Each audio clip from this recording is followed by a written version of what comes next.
네, 반갑습니다 여러분들. 단타수장 전문가입니다. 자, 여러분들 메리 추석 보내시고요.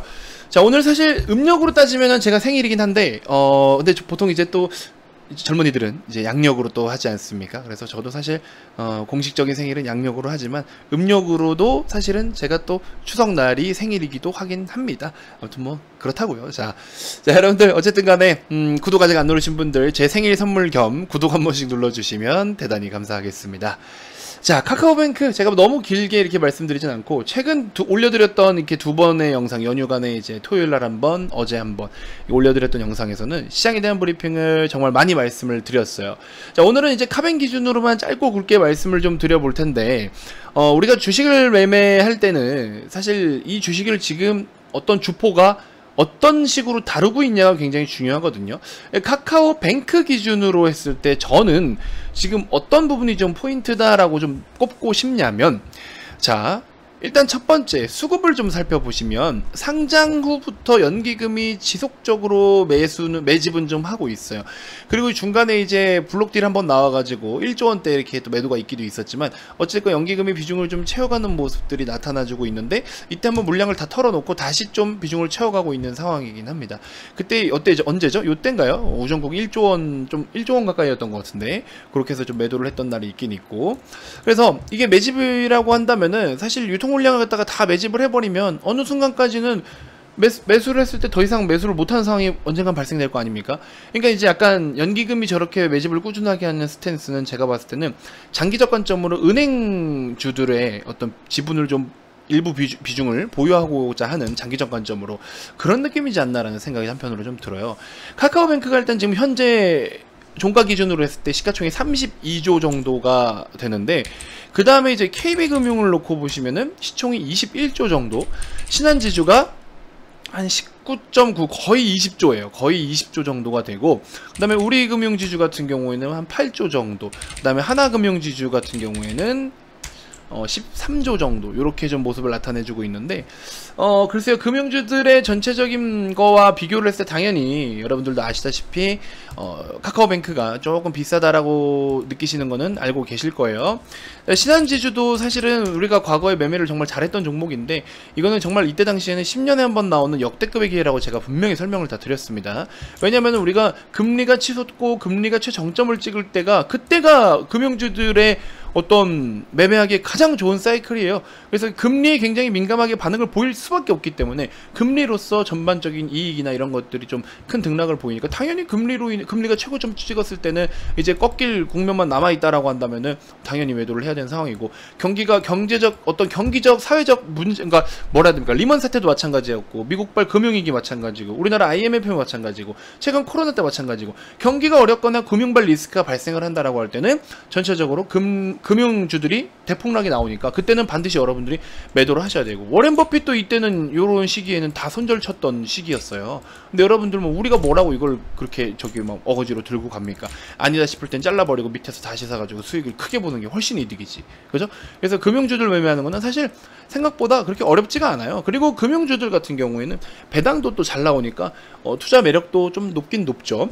자, 그래서 이제 신한지주가 이때 당시에는 역대급의 기회라고 제가 말씀을 드렸던 내용 중에 하나가 바로 그런 부분이었던 거고, 그래서 장기적 관점으로 더블까지도 목표를 보실 분들은 쭉 한번 홀딩해 보셔도 좋다라고 제가 뭐 3만원 밑에서부터 계속 말씀을 드렸던 적이 있습니다. 유튜브에서도 많이 말씀을 드렸고, 자, 그래서 결과적으로 지금 일단은 우리 금융 관련돼 가지고, 그리고 또 금융 플러스 플랫폼 관련해 가지고 어떤 흐름을 좀 나타내 주고 있느냐, 현재 상황이, 그걸 좀 체크해 볼 필요가 있겠죠. 일단은 카카오뱅크 같은 경우에는 어찌됐건 카뱅에서 취급하는 플랫폼 자체가 굉장히 영향력이 있는 건 사실이고, 이거에 대한 어떤 앞으로 금융 생태계가, 은행 생태계가 바뀌어가는 거는 뭐 의심할 여지는 사실 없어요. 그리고 이제 5대 대형 수준으로 성장을 해버렸기 때문에 카카오뱅크 기준으로 했을 때 단순하게 뭐 매출이며 이자 발생이라든지 이익 부분을 계산을 했을 때는 당연히 기존의 4대 금융지주에 대비해서는 조금 못 미치긴 하지만, 이제 그 못 미치는 부분을 갖다가 앞으로 은행 생태계가 바뀌어가는 그 판을 갖다가 새롭게 짜고 있는 상황인 거잖아요. 그래서 그런 것들을 이제 값어치를 좀 쳐주고 있다라는 거고, 어찌됐건 밸류로 따지면 계속 비싸다라고 논하는 건 사실이에요. 밸류는 어떻게 평가를 함부로, 그러니까 이거에 대한 밸류를 우리가 너무 막 무조건 무작정 비싸니까 이건 더 이상 안 된다, 공매도 쳐야 된다, 막 이렇게까지 말씀하시는 분들이 계시는데, 공매도가 왜 안 치겠습니까? 안 치는 데는 또 이유가 있는 거죠. 그리고 연기금은 왜 매수를 계속 하겠습니까? 그래서 지금은 무조건 비싸다고 무조건 공매도를 때려 맞아야 되고 이런 상황은 사실 너무 고집스럽다라고 이야기를 좀 하고 싶어요. 자, 그리고 우리 2분기 때부터, 그리고 또 3분기죠. 3분기부터 해서는 우리가 조금 이제 살펴봐야 될 게 뭐냐면, 금리는 올라왔어요. 금리는 우리가 한 차례 더 올렸습니다. 우리나라 기준으로 했을 때 1회 한번 인상을 했죠. 그 다음 연말까지 한 번 더 해서 2회 정도, 총 2회 정도 한 번 한 거에 플러스 한 번 더 해서 총 2회 금리 인상이 있을 것으로 보이기는 하는데, 금리가 인상을 하면서 기존의 마이너스 통장이라든지, 그죠? 마통은 한도를 좀 낮춰버렸고 일반 신용대출도 좀 규제가 가해지고 연봉만큼만 나온다라고 하죠. 보통 연봉 대비해서 뭐 한 250%? 뭐 이 정도고, 직종에 따라 업군에 따라서 회사가 뭐 대기업이냐 외국 기업이냐 중소기업에 따라서 또 신용대출 나오는 한도도 좀 틀렸고 이자도 틀렸잖아요. 그리고 이제 마통이나 신용대출 어쨌든 전체적인 수요가 캐파가 좀 줄어든다라는 점. 그 다음에 추가적으로 또 보시면은 뭐 전세자금 대출이라든지 뭐 부동산 주택담보대출 같은 것들도 지금 뭐 DSR 같은 것도 나름 뭐 강하게 규제를 한다라고 하지만 사실은 뭐 모르겠어요. 또 하는 사람들은 다 하지 않습니까? 어찌됐건 이것도 좀 축소가 되고 있는 상황. 그래서 대출을 내어줄 수 있는 전체적인 범위, 이 전체 캐파에 대해서는 조금 침체 분위기일 수는 있는데 금리를 좀 올리고는 있다. 근데 이게 좀 이제 우려스러운 거는, 그동안에 이게 이렇게 대출을 받았던 내용들이 사실은 뭐라고 해야 될까요? 우리가 사실 이게 좋은 뜻으로 대출을 받는 경우보다는 좀 어렵고 힘들어서 좀 생계 목적의 대출이 좀 사실은 많았고, 그 다음에 이제 자산 쪽으로 놓고 본다면은 부동산도 투자 목적, 부동산 가격이 많이 올라가다 보니까 투자 목적으로 이제 한 분들도 많지만, 자산 가격이 지금 부동산 가격이 많이 치솟고는 있지만, 어쨌든 지금 미국도 마찬가지고 우리나라도 마찬가지고 부동산 가격에 대한 거품 우려가 있어서 버블 붕괴 우려가 있기 때문에 이거를 커버하고자 금리 인상과 테이퍼링, 그 다음에 이게 대출 규제 한도, DSR 제도 다양한 거를 지금 시행하고 있는 거잖아요. 그러면은 이것도 나름의 좀 비싸게 매입을 하셨던 분들, 이런 분들에 대해서는 이자도 높아지는데 부동산 값은 또 올라가진 않아. 이랬을 때 오히려 역효과가 나타날 수 있는 그런 상황이 생길 수도 있겠죠. 그러다 보면 또 물론 상환이야 잘 할 수는 있겠지만, 전세자금 대출은 어차피 대출자를 끼지 않고 집주인과 은행과의 직접적인 그런 연결고리들이고, 그래서 이런 전체적인 것들을 보면은 사실 부실채권으로 반영될 수 있는 거는 부동산 쪽에서는 부실채권으로 반영될 확률은 조금 낮다라고 보고 있고, 근데 이제 마이너스 통장이라든지 신용대출 관련된 것들, 요런 것들에 대해서는 조금 부실채권의 우려감들이 있기 때문에 은행 측에서도 전반적으로 그 대손 충당금을 항상 마련을 좀 해놔요 원래. 근데 이제 신한지주 같은 경우에는 우리 상반기 때 1분기 2분기 때 부실채권이 생각보다 많이 없고 대손 충당금이 좀 많이 남아가지고 이익으로 반영을 시켜가지고 실적이 또 엄청 개선된 것처럼 보이기도 했었고, 이런 모습들이 전반적인 기본적인 은행 사이클이고 지금 전체적인 이 뭐 여신 상품이라든지 금융 상품들에 대한 추세다. 대출 이게 사실 은행에서 적금이나 이런 상품들을 하기 위해서 돈을 넣어놓는 상황은 아직 아니잖아요. 지금 전체적인 주식시장에서 조금 떠나는 수급들이 있긴 있지만, 이분들이 사실 떠나서 적금 넣지는 않거든요. 금을 사든지 뭐 딴 거를 뭐 이렇게 하시긴 하시지만, 아니면 그냥 대출금 그냥 갚아버리고 이렇게 말든지 이런 상황들이 생기는데, 막 엄청 자산 가격이 더 이상 버블이 나타나지 않는다라는 거에 대한 정책적인 방향성은 맞아 떨어질지언정, 은행 기준으로 했을 때 이익성에 대해서는 기존에 대비해서는 조금 전체적인 캐파가 좀 감소가 되고 수요가, 이익이 감소될 수밖에 없는 상황으로 가지 않겠는가, 이런 생각이 들어요. 금리를 너무 지나치게 올려버리면 이렇게 지금 역대급의 국가부채 가계 채무가 다 무너져 버리면 이것도 또 큰일인 거잖아요. 은행이 직접적으로 다 때려맞는 거잖아요. 그래서 지금 중국 쪽에서도 그 부동산 리스크 있잖아요. 헝다그로 350조. 이게 결국에 은행으로부터 대출을 받아서 그렇게 했을 건데, 그 은행은 사실 중국은 국유화되어 있잖아요. 그죠? 나라 거란 말이죠. 그럼 나라가 어려워질 수 있는 상황이 될 수도 있는 거죠. 그래서 그런 부분들까지 리스크가 생기고 있고, 우리나라도 지금 사실 뭐 그 정도의 경제에 이르진 않았지만, 글쎄요. 지금 사실 막 제가 이것도 한번 조사를 해봤어요. 그 부실 채권이 많아진다라고 한다면 이제 파산이나, 그쵸? 기업들이 뭐 꼭 대기업 아니더라도 상장된 기업 아니더라도 중소기업들 아니면 일반 뭐 이렇게 기업들 조그마한 기업들 있죠. 그렇게 해서 법인으로 이제 법인으로 출자한 어떤 기업들 법인 파산율이 사실 좀 돼요. 이번에 좀 늘은 수치가 그러니까 급격하게 늘진 않고 조금 늘어난 수치가 좀 보이고 있고 그 다음에 일반 개인분들 개인 회생이라는 거는 결국에는 또 자기가 갖고 있는 자산을 갖다가 다 뭐 경매나 이런 쪽으로 넘어가거나 법원으로 넘기고 그걸 처분해서 또 일부 빚을 또 충당하고 나머지 빚은 탕감은 해주되 어쨌든 탕감한다라는 거는 채권자가 돈을 못 돌려받는 상황이잖아요. 그럼 이것도 결국에 만약 은행에다가 내가 1억을 빚을 졌는데 개인회생을 시행을 했어요. 자산은 없어. 그랬을 때 원금을 대폭 감소하고 이자 뭐 이렇게 해서 어떻게 뭐가 있더라고요. 그랬을 때 뭐 한 2, 3천만 원? 이 정도만 갚으면은 나머지 7천만 원은 어디에요? 은행이 그냥 못 받는 거예요. 은행이 다시 도로 그건 다 그냥 충당금으로 처리를 해야 되는 겁니다. 근데 개인회생에 대한 어떤 진행률? 신청률? 뭐 이렇게 표현을 해야 됩니까? 아무튼 이런 거에 대해서도 굉장히 지금 상당히 이번에 많이 올라왔고 특히나 자영업자분들 중심으로 해가지고 굉장히 많이 급증을 보였어요.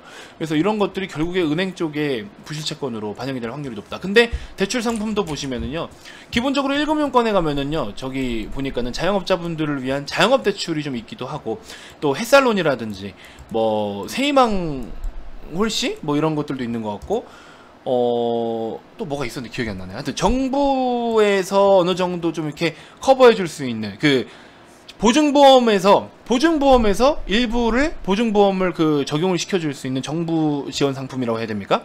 제가 이걸 공부를 한 거라 가지고 좀 잘 정확히 모르겠는데 아무튼 이런 상품들에 대해서도 있어요. 그러면 보증보험 쪽에서 그런 것들로 인한 그 회생이 이루어진다면 은행이 직접적으로 데미지를 다 입는 건 아니죠. 은행의 100% 다 아까 말씀드린 7천만 원이라는 돈이 예를 들어서 햇살론이나 뭐 세희망홀씨 뭐 사이돌 대출 사이돌 대출 이런 것들이다라고 하면은 이제 그 보증보험에서 어느 정도 커버를 해주고 있기 때문에 전액 다 이제 은행이 다 충당을 해야 되는 상황은 아니죠. 보증보험에서 좀 어느 정도 커버를 쳐주니까. 그래서 은행 입장에서는 사실 데미지를 받을 확률이 좀 그렇게 크진 않다라고 보고 있긴 한데, 그러니까 우리가 이런 상품들에 대한 출시도 좀 어느 정도 판매가 이루어지고 있는지도 살펴봐야 되고, 근데 은행 쪽 가면은 보통 이거 먼저 제시를 한다라고 해요. 근데 금리가 좀 세거든요. 왜냐면 중간에서 보증보험 쪽 수수료 있죠, 정부 보증이 있죠, 이런 것들 때문에 뭐 햇살론, 사이돌, 그 다음에 아무튼 뭐 세희망홀씨 이런 것들이 이제 금리가 뭐 한 7에서 한 8, 9%까지도 이렇게 좀 된다라고 해요. 근데 우리가 보통 신용 괜찮으신 분들 첫 대출 받으러 가시면은 못해도 진짜 비싸봐야 일반 신용 대출도 5% 내외거든요. 뭐 직업이나 이런 거에 따라 차이는 있겠지만 진짜 저렴하면 뭐 한 2%대도 있으시고, 그래서 이 정도인데 거의 지금 몇 배로 더 내는 상황이잖아요. 근데 그럼에도 불구하고 정부 보증 상품이면서 대출이 좀 잘 나오는 편이라고 하더라고요. 그래서 이런 것들에 대한 어떤 뭐 개인 회생 절차나 이런 게 이제 발생이 된다라고 하면은 은행에서 100% 다 충당금을 처리를 하는 건 아니기 때문에 은행 입장에서는 리스크는 좀 해지할 수 있다. 근데 이거 말고도 사실은 보통 분들께서 신용대출 풀로 땡겨, 이거 땡겨 다 하잖아요. 근데 이미 사실 우리가 코로나 이전부터 DSR이라든지 이런 그 대출 한도에 대한 부분을 계속 좀 자기 소득 대비해서 커버할 수 있게끔 규제는 해왔어요. 그러다 보니까 아무래도 부실채권의 빈도는 좀 낮고, 통화승수라고 해가지고, 통화승수라는 거는 돈이 도는 걸 이야기를 합니다. 돈의 회전율을 이야기하는데 돈의 회전이 좀 적어요, 시중에서. 이 뜻은 뭐냐면은 결국 지금 부동산, 주식 이쪽으로 돈이 굉장히 많이 유입이 되고 있었다라는 거. 근데 부동산, 주식 쪽은 사실 뭐 스탁론을 이용하시는 분들이 같은 경우에는 반대 매매가 나올 수 있으니까 그런 거는 사실 원금에 대해서는 보존이 되지만, 부동산도 어느 정도 그렇지만 일반적으로 내가 그냥 신용대출 받아서 그냥 주식에 그냥 현금으로 투자를 했어, 이런 경우에는 만약에 주식이 폭락이 나오거나 그랬을 때는 이제 그냥 존버해야 되는 거죠. 이자 주면서 존버해서 버텨서 내야 되는 상황이 생기는 거고. 근데 어쨌든 간에 그게 어느 정도 뭐 상패 위기로 가는 종목들을 매매하거나 이런 게 아니라면 사실 이자가 좀 들긴 해도 기다렸다 올라오면은 또 매도해서 원금은 또 그대로 상환할 수 있기 때문에, 그래서 부실채권에 대한 비중이 아직 그렇게 많지는 않다라고 해요. 그래서 은행 쪽에서도 대출을 무작정 그냥 아무 데나 다 퍼주어 버리는 게 아니고, 과거에 그랬잖아요. IMF 때도 기업들에다가 대출을 그렇게 퍼붓다가 결국에 그걸로 났었는데, 이제는 뭐 학습 효과가 있기 때문에 그렇게 무작정 퍼붓는 상황은 생기지 않을 것이다. 그래서 은행이 지금 당장에 뭐 어려운 상황에 처해지기에는 좀 어렵지만, 뭐 글쎄요, 은행이 또 꼭 대출만 취급을 하는 게 아니잖아요. 외화에 관련된 것들도 분명히 영향이 있고, 채권에 대한 부분들도, 그 다음에 기업들에 대한 어떤 기업 대출에 대한 것들도 있고, 다양한 것들을 좀 살펴봐야 되는데, 카카오뱅크가 사실은 기존의 4대 금융지주에서, 기존의 4대 금융사에서 1금융권의 이제 그 뭐라고 해야 됩니까, 신용이 고신용자들 위주로 해가지고, 고신용자들이 4대 금융지주에서 돈을 받으려면, 대출을 받으려면 굉장히 잘 나왔잖아요. 이자도 싸고. 근데 여기서 뭔가 이제 약간의, 그러니까 물론 카뱅도 1금융으로 취급은 하지만 1.5금융급이라고 칠 수 있게끔, 이런 기존의 신한 하나, 뭐 우리 요런 데서 KB 요런 데서 대출이 조금 애매하거나 뭐 부족하거나 이런 분들이 조금 더 잘 받을 수 있게끔 카뱅으로 가는 요런 루트로 해가지고, 정부에서도 금융당국에서도 약간 그런 개념으로 좀 판을 열어줬는데, 물론 성공적이긴 했어요. 카뱅에서 대출이 잘 나오고 뭐 그런 거 좋았는데, 너무 또 이제 가이드라인이 조금 부실하다라는 내용도 좀 나오고 있는 상황. 그 다음에 전세자금 대출이라든지 이쪽으로 좀 침투를 하고 있는데, 부동산도 이제 슬슬 침투를 하면서 추후에는 기업 대출 쪽으로도 침투를 한다라고 한다면, 카카오뱅크도 아무래도 좀 더 추가적인 이익에 대한 부분은 개선될 수가 있겠죠. 요거는 뭐 추후의 문제이긴 하니까. 근데 지금은 이제 카드사들이라든지 이런 걸로 연결을 시켜주면서 중간에서의 그런 어떤 마진 있죠. 연결을 해주면서의 약간 소개비 명목 같은 개념, 그런 것들도 좀 받고 있는 이미 그런 상황이긴 한데, 지금 이제 플랫폼 기업들에 대한 어떤 규제가 굉장히 심해졌잖아요. 물론 이제 카카오뱅크 기준에서는 카드사와의 연계, 이런 것들은 연계 수수료는 당연히 받아도 되는 합당한 수수료긴 한데, 혹시나 추가적으로 새로운 어떠한 규제에 좀 걸릴 수 있을 만한 그런 가이드라인을 벗어나는 뭔가가 있다라고 하면은 또 영향을 끼칠 수도 있는 상황이고, 요건 좀 지켜봐야 될 것 같아요. 그래서 지금 현재 카카오뱅크 기준으로 했을 때, 혹은 은행 이런 금융 생태계 전체적으로 봤을 때 이런 흐름들이다 라는 것만 좀 놓고 보시면 될 것 같고, 썸네일에 말씀드렸던 거는 어떤 거냐면 수급적인 부분이에요. 연기금이 계속 매집은 좀 해나가고 있는데, 결국에 장기적 관점으로 매집을 한다라고 하면은 품절주가 되겠죠. 유통 물량이 없습니다.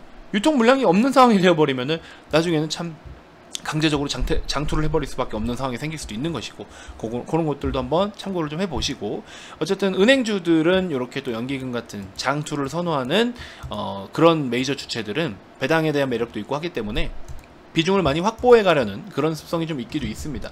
그런 거 좀 별도로 참고해 주시면 될 것 같네요. 자, 아무튼 이렇게 해서 좀 전반적으로 제가 이제 공부를 나름 좀 하면서 여러분들께 브리핑을 드리려고 했던 내용들에 대해서 브리핑을 좀 드렸으니까 편하게 좀 참고를 해주시면 될 것 같고요. 자, 어쨌든 이렇게까지 우리가 뜯어보면서 하나씩 헤쳐도 사실 수익이라는 게 호락호락하지가 않은 게 바로 이 주식입니다. 그럼에도 불구하고 우리는 주식 투자를 해야 돼요. 부동산은 이제 점점 거품이다 뭐다 하면서 이거에 대한 자산 가격을, 부동산 가격을 좀 꺾어가려는, 밑으로 하방으로 꺾어가려는 어떤 그런 액션을 계속해서 좀 취하고 있는 상황이고, 주식은 사실 한층 꺾여서 지금 굉장히 이거 120일입니다.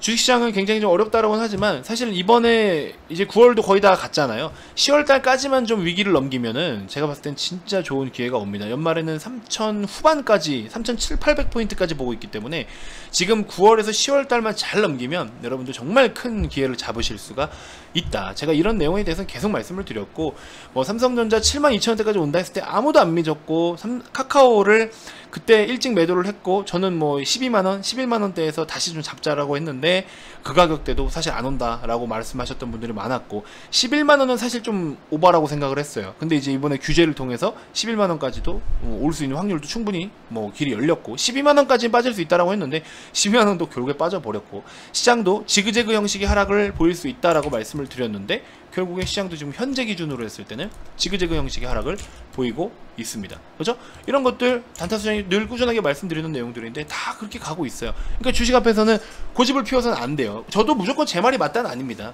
근데 어쨌건 여러분들도 뭐 예를 들어 근거 없는 이유로 갖다가 무조건 앞으로 시장이 이렇게 될 거다, 이렇게 될 거다, 그렇게 보아서는 안 됩니다. 그래서 여러분들 반드시 좀 이런 좋은 기회를 잡기 위한 이 전략적인 부분과 이 구체적인 계획이 있는 전문가와 함께 하시면 정말 좋은 기회를 잡으실 수가 있어요. 아시겠죠?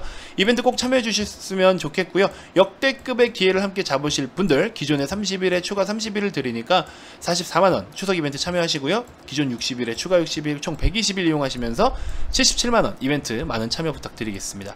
010-222-2353 성함만 문자로 발송해 주시면 되고요. 또 명절에 쉬시는 동안에도 그냥 문자만 남겨두시고 통화 가능한 시간만 우리 상담팀장님과 협의하셔가지고 연락하시면 또 여러분들 원하는 날짜 시작도 가능하시니까는 편하게 상담 받아보시기 바라겠습니다. 다음 영상에서 제가 또 더 좋은 정보들로 인사드리도록 하겠습니다. 자, 지금까지 단타수장 전문가였습니다. 고맙습니다.